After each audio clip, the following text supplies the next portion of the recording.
Hello everyone, welcome back to my YouTube channel. As you all know, हम लोग class 11th biology के chapter anatomy of flowering plants को पढ़ रहे थे और आज की वीडियो में हम पढ़ने वाले हैं मोनोकोट स्टेम के बारे में। तो चलिए स्टार्ट करते हैं अपनी वीडियो को।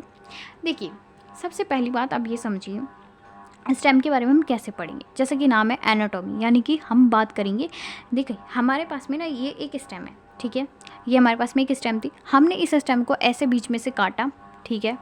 इमेजिन करो, काट लिया, इस स्टेम को हमने बीच में से काट लिया। अब हमने इसको ऐसे देखा तो हम देख रहे हैं भाई इसके अंदर कौन कौन सी लेयर्स देखने के लिए मिल रही हैं और उन लेयर्स में हमें क्या क्या चीज़ें देखने के लिए मिल रही हैं, बस हम वही पढ़ने वाले हैं। तो देखो यार, जब हमने अपने हमारी मोनोकोट स्टेम थी, हमने जब इसको कट करके देखा ना, तो हमें सबसे बाहर जो लेयर देखने के लिए मिली उसको हम बोलते हैं एपिडर्मिस, ठीक है। तो हमें सबसे बाहर अपनी एपिडर्मिस लेयर देखने के लिए मिली। इसके बारे में कुछ स्पेशल बातें हैं, वो पढ़ लेते हैं।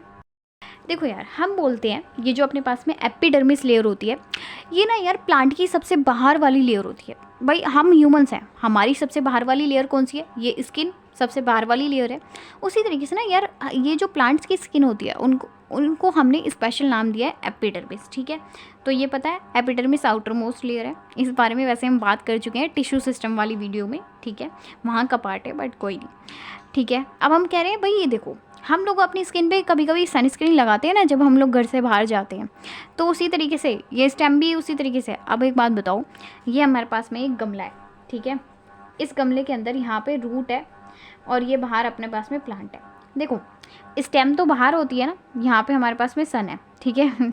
ये अपना सन है, ठीक है। हम क्या करें भाई, देखो ये जो रूट है ये तो घर के अंदर है, रूट हमारे गमले के अंदर है, तो इसे तो टैनिंग का कोई डर नहीं है। तो ये क्यों, देखिए मैं बताती हूँ आपको। देखो यार, होता क्या है, हम ह्यूमंस हैं, हम लोग सनस्क्रीन लगाते हैं, ठीक है। ये जो हमारे पास में प्लांट्स होते हैं ना, ये भी सनस्क्रीन लगाते हैं। इनके सनस्क्रीन का एक अलग से नाम होता है, उसको हम बोलते हैं क्यूटिकल, ठीक है। हम क्या बोल रहे हैं, हम कह रहे हैं भाई देखो क्या होता है, ये अपने पास में प्लांट है, इस प्लांट का ये वाला जो पोर्शन है, रूट वाला पोर्शन है, वो अपना मिट्टी के अंदर रह रहा है मस्त तरीके से, ठीक है। अब एक बात बताओ, जब आप लोग घर पे रहते हो, घर के अंदर रहते हो, तो क्या आप सनस्क्रीन लगाते हो? नहीं लगाते, है ना। जब हम घर से बाहर जाते हैं, जब हमें धूप का खतरा होता है, तभी हम सनस्क्रीन लगाते हैं। तो देखो ये वाला, ये जो रूट है, ये तो भाई घर के अंदर रह रही है, तो ये सनस्क्रीन नहीं लगाएगी, यानी कि इसके पास में क्यूटिकल एब्सेंट है। वहीं पे ये वाला जो पोर्शन है ना, बाहर वाला स्टेम वाला, तो स्टेम तो भाई हमेशा धूप के कांटेक्ट में रह रही है, तो उसे तो टैनिंग का बहुत ज़्यादा खतरा है। तो वो है भाई ब्यूटी कॉन्शियस। तो जो हमारी स्टेम होती है ना, वो सनस्क्रीन लगा के रखती है।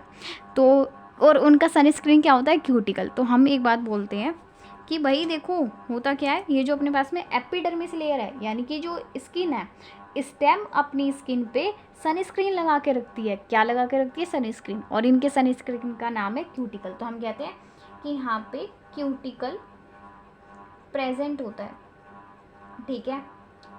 आई होप इस चीज़ को आप कभी नहीं भूलोगे अब। अब देखिए, हमारी सबसे बाहर वाली लेयर थी एपिडर्मिस, ठीक है। अब एपिडर्मिस के नीचे हमें एक लेयर देखने के लिए मिलती है जिसको हम कहते हैं हाइपोडर्मिस।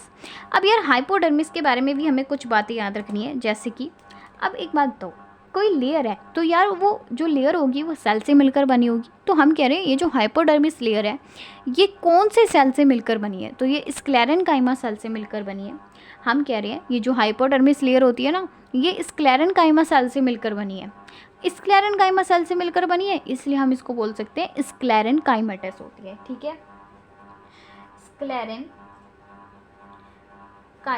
होती है, ठीक है। अब अगर आपको नहीं पता ये स्क्लेरेनकाइमा सेल्स क्या होते हैं भाई, तो आप मेरी वीडियो देख लीजिए, प्रीवियस वीडियो, उसमें हमने अच्छे से पढ़ा हुआ है कि कौन कौन से तरह के सेल्स होते हैं, उनके बारे में क्या क्या इंपॉर्टेंट बातें हैं। यार देखो, मैंने आपको बता देती हूँ, ये जो स्क्लेरेनकाइमा सेल्स होते हैं ना, ये हमें सपोर्ट प्रोवाइड करते हैं। ऐसे स्क्लेरेनकाइमा, ऐसे सपोर्ट।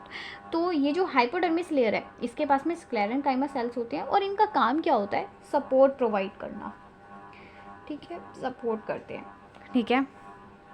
अब देखो यार, जिन लोगों ने मेरी प्रीवियस वीडियो देखी होगी ना डाइकोट स्टेम की, उन्हें ये बात पता होगी कि भाई देखो, जो अपने पास में डाइकोट स्टेम होती है ना, वहाँ पे हमें और भी लेयर्स देखने के लिए मिलती है, जैसे कि वेस्कुलर बंडल हमारे पास में, पेरीसाइकिल हो गया, ठीक है, पेरीसाइकिल हो गया, पिथ हो गया, पिथ रेज हो गई, एंडोडर्मिस लेयर हो गई, और भी कॉर्टिकल लेयर्स, ये सारी लेयर्स हमें देखने के लिए मिलती हैं कहाँ पे, डाइकोट स्टेम में। लेकिन यार मोनोकोट स्टेम में ऐसा कोई झंझट नहीं है। मोनोकोट स्टेम भाई बहुत सिंपल है, इसके अंदर ऐसी कोई फालतू की लेयर्स है ही नहीं।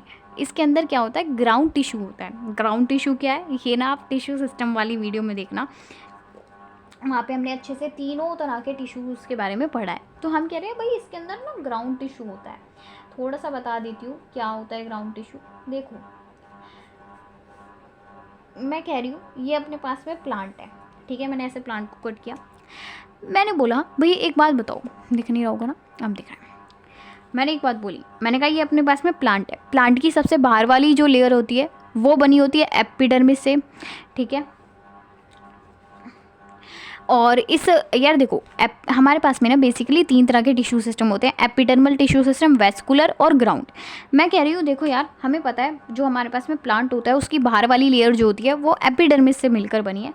तो ये जो बाहर वाला पोर्शन है इसको हम कह रहे हैं एपिडर्मल टिश्यू सिस्टम, ठीक है। वहीं पे बीच में ना हमें कुछ वेस्कुलर बंडल देखने के लिए मिलते हैं, जाइलम और फ्लोएम, तो उसके लिए हम वर्ड यूज़ करते हैं वेस्कुलर सिस्टम, ठीक है, वेस्कुलर टिश्यू सिस्टम। ये अपना वेस्कुलर टिश्यू सिस्टम हो गया, वेस्कुलर टिश्यू सिस्टम। अब देखो यार, बाहर वाला हो गया एपिडर्मल टिश्यू सिस्टम, बीच में मिल गया वेस्कुलर टिश्यू सिस्टम। अब जो भी बची हुई चीज़ है ना, जो भी प्लांट के अंदर बचा हुआ पोर्शन है वो होता है ग्राउंड टिश्यू, ठीक है, समझ गए। मैंने कहा 3 तरह के टिश्यू सिस्टम होते हैं। सबसे पहला एपिडर्मल, बाहर वाला जो पोर्शन है एपिडर्मल टिश्यू सिस्टम, बीच में जाइलम और फ्लोएम देखने के लिए मिलते हैं, उसको कहते हैं वेस्कुलर टिश्यू सिस्टम। वहीं पे हमारे पास में एपिडर्मल और वेस्कुलर को छोड़ के जो भी चीज़ देखने के लिए मिल रही है वो ग्राउंड टिश्यू होता है, ठीक है। हम कह रहे हैं ये जो मोनोकोट स्टेम होती है यार, इसके अंदर भर भर के वो ग्राउंड टिश्यू है, मतलब बाकी लेयर्स नहीं है इसमें, वो पेरिसाइकिल वगैरह नहीं है, उसकी जगह पे इसने काफ़ी सारा ग्राउंड टिश्यू रखा हुआ है, ठीक है। तो बहुत इंपॉर्टेंट है, हम कहते हैं यहाँ पे बहुत ज़्यादा हमें ग्राउंड टिश्यू देखने के लिए मिलता है। तो हम बोलते हैं मेन एरिया ऑक्यूपाइड बाय ये ग्राउंड टिश्यू सिस्टम, ठीक है। GTS क्या है, ग्राउंड टिश्यू सिस्टम। समझ गए कि जो ज़्यादातर पोर्शन है वो ग्राउंड टिश्यू से भरा हुआ है हमारे मोनोकोट स्टेम के अंदर। अब नेक्स्ट चीज़ आती है अपने पास में वेस्कुलर बंडल। भाई वेस्कुलर बंडल मैंने अभी बताया जाइलम और फ्लोएम होते हैं। बेसिकली यार हमें इनकी अरेंजमेंट देखना है, वेस्कुलर बंडल्स, ये चीज़ यार मैं काफ़ी बार बता चुकी हूँ कि किस तरीके के हमें देखने के लिए मिलते हैं वेस्कुलर बंडल। एक बारी मैं जल्दी से दोबारा से रिपीट कर देती हूँ। देखो यार पहले तो ये समझो यहाँ पे किस तरीके के हमें वेस्कुलर बंडल देखने के लिए मिल रहे हैं।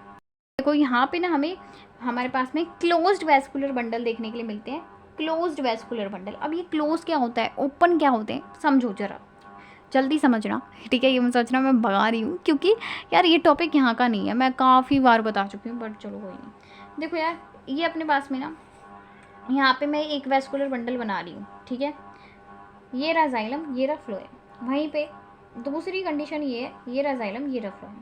आप देख पा रहे हो एक जगह पे मैंने किस तरीके का वेस्कुलर बंडल बनाया है, एक जगह पे मैंने कुछ ऐसा वेस्कुलर बंडल बनाया है। यहाँ पे ये रहा जाइलम, ये रहा फ्लोएम, यानी कि जो जाइलम और फ्लोएम है यार वो साथ में चिपके हुए हैं। देखो ना, जाइलम और फ्लोएम बिल्कुल साथ में चिपके हुए हैं, जॉइंटेड है। तो जहाँ पे जाइलम और फ्लोएम जॉइंटेड होते हैं उस वाली कंडीशन को बोलते हैं कॉन्जॉइंट कंडीशन, ठीक है, समझे। जहाँ पे यार जाइलम और फ्लोएम जॉइंटेड है उसको हमने कह दिया कॉन्जॉइंट कंडीशन। वहीं पे दूसरी कंडीशन में देखो ये जाइलम अलग पड़ा है, फ्लोएम अलग पड़ा है, अलग अलग है। तो जब ऐसे इमेजिन करो ये आप और आपकी फ्रेंड है, तो जब आपको और आपकी फ्रेंड्स को अलग बिठा देते हैं तो भाई आप सैड होकर रोने लग जाते हो, तो रोते हो, तो उससे याद रखना इसको, इस वाली कंडीशन को हम कहते हैं रेडियल कंडीशन, ठीक है। रेडियल कंडीशन कहाँ देखने के लिए मिलती है, रूट में। तो रोने से आपको 2 चीज़ें याद हो गई, रेडियल और रूट, ठीक है। यहाँ पे ये अलग अलग पड़े हुए हैं यार जाइलम और फ्लोएम। इस वाली कंडीशन को बोलते हैं कॉन्जॉइंट कंडीशन। तो हम कह रहे हैं भाई देखो जो अपने पास में मोनोकोट स्टेम है वहाँ पे किस तरीके की कंडीशन है वेस्कुलर बंडल की, कॉन्जॉइंट, ठीक है। यहाँ से यार डायरेक्ट क्वेश्चन मिलेंगे आपको। कॉन्जॉइंट होती है और क्लोज्ड होते हैं। क्लोज्ड का मतलब क्या है, देखो यार हमारे पास में ना हमें समझ में आ गया इस तरीके के वेस्कुलर बंडल देखने के लिए मिल रहे हैं ऐसे हमारे मोनोकोट स्टेम में। अब ना एक चीज़ होती है बीच में, कभी कभी क्या होता है देखो हमारे पास में कॉन्जॉइंट में भी 2 कंडीशन है। क्या होता है यार, देखो ये वेस्कुलर बंडल है, अगर इसके अंदर बीच में हमें ऐसे कैम्बियम देखने के लिए मिल रहा है, ये जो मैंने दीवार सी बनाई है इसको हम कैम्बियम बोलते हैं। अगर नहीं पता कैम्बियम के बारे में, डोंट वरी, अभी पढ़ेंगे सेकेंडरी ग्रोथ में, ठीक है। हम कह रहे हैं जाइलम और फ्लोएम के बीच में अगर कैम्बियम प्रेजेंट है तो इसको हम बोलते हैं ओपन, ठीक है। वहीं पे अगर कैम्बियम एब्सेंट है तो इसको हम बोलते हैं क्लोज्ड। अब देखो एक बात याद रख लो, नहीं याद हो रही कोई बात नहीं, जब सेकेंडरी ग्रोथ पढ़ेंगे तो दोबारा से बता देंगे। देखो यहाँ पे ओपन वाला है ना, ये सेकेंडरी ग्रोथ कर सकता है, सेकेंडरी ग्रोथ कर सकता है। नहीं पता सेकेंडरी ग्रोथ, कोई बात नहीं, मैं बोल रही हूँ, याद कर सकते हो अभी के लिए तो कर लो, नहीं तो अभी 2-3 वीडियो के बाद में वो समझ में आ जाएगी चीज़। हम कह रहे हैं भाई देखो ये वाली कंडीशन को ओपन बोल रहे हैं, जहाँ पे कैम्बियम प्रेजेंट है वो ओपन वेस्कुलर बंडल, जहाँ पे कैम्बियम एब्सेंट है वो क्लोज्ड वेस्कुलर बंडल। हम कह रहे हैं यहाँ पे हमें क्लोज्ड वेस्कुलर बंडल देखने के लिए मिल रहा है, और मैंने बोला जहाँ पे क्लोज्ड वेस्कुलर बंडल होते हैं ना वहाँ पे सेकेंडरी ग्रोथ नहीं होती, तो इनडायरेक्टली हम कह सकते हैं कि जो मोनोकोट स्टेम होती है उसके अंदर सेकेंडरी ग्रोथ नहीं होती। और यहाँ से आपको काफ़ी डायरेक्ट क्वेश्चन देखने के लिए मिलेंगे, तो यहाँ पे सेकेंडरी ग्रोथ एब्सेंट है, समझ में आ गया, ठीक है भाई। अब एक ना इम्पोर्टेंट पॉइंट है, याद रख लो, हम कह रहे हैं ये जो इनका वेस्कुलर बंडल होता है ना, मोनोकोट स्टेम के अंदर जो वेस्कुलर बंडल है, मान लो ये अपने पास में वेस्कुलर बंडल है, ये रहा जाइलम, ये रहा फ्लोएम, इनके बाहर ना हमारे पास में एक शीट प्रेजेंट होती है। किसकी शीट होती है? स्टार्च की, ठीक है। देखा, कुछ याद आया मैंने अभी क्या बोला? स्टार्च की शीट होती है। और अगर जिन्होंने मतलब प्रीवियस वीडियो देखी होगी ना, उन्हें ये चीज़ समझ में आई होगी कि स्टार्च की शीट कहाँ पे प्रेजेंट होती है, हमारे एंडोडर्मिस में, डाइकोट स्टेम के। तो ये चीज़ रॉन्ग है, देखो ध्यान से सुनो। अभी हम ऐसे ही करते हैं डिवाइस, चीज़ों को बीच बीच में गलत बोलते हैं ताकि देखिए कि आपको क्लिक हो रही है चीज़ें। यानी दोबारा से रिपीट करती हूँ, ये अपने पास में एक वेस्कुलर बंडल है जाइलम फ्लोएम मोनोकोट स्टेम का। तो मोनोकोट स्टेम में क्या होता है, बाहर इस वेस्कुलर बंडल के बाहर एक शीट देखने के लिए मिलती है, और ये शीट किस चीज़ की होती है? स्क्लेरेनकाइमा सेल्स की, स्क्लेरेनकाइमा सेल्स की, ठीक है। तो इस चीज़ को हम बोलते हैं कि यहाँ पे बंडल शीट प्रेजेंट है, इसको हम बंडल शीट बोलते हैं। मैंने कहा भाई देखो होता क्या है, मोनोकोट स्टेम में, मोनोकोट स्टेम में वेस्कुलर बंडल है, उसके बाहर हमें स्क्लेरेनकाइमा सेल्स की एक लेयर देखने के लिए मिल रही है, इसलिए हमने उसको कह दिया बंडल शीट प्रेजेंट होती है, ठीक है। क्लियर है इतनी बात? ठीक है भाई। और एक और इम्पॉर्टेंट चीज़ है वो याद रख लो कि यहाँ पे हमारे पास में फ्लोएम पैरेन्काइमा एब्सेंट होते हैं, फ्लोएम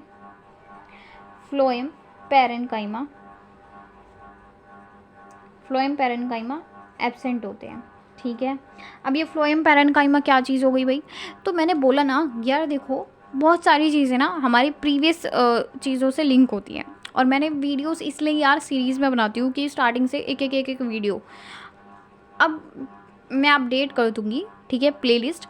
तो आपने देखना, अगर आपको कोई चीज़ नहीं समझ में आई ना यार, तो आप उस प्लेलिस्ट में देख लेना, टॉपिक का नाम पढ़ लेना और फिर वो वीडियो देख लेना, ठीक है।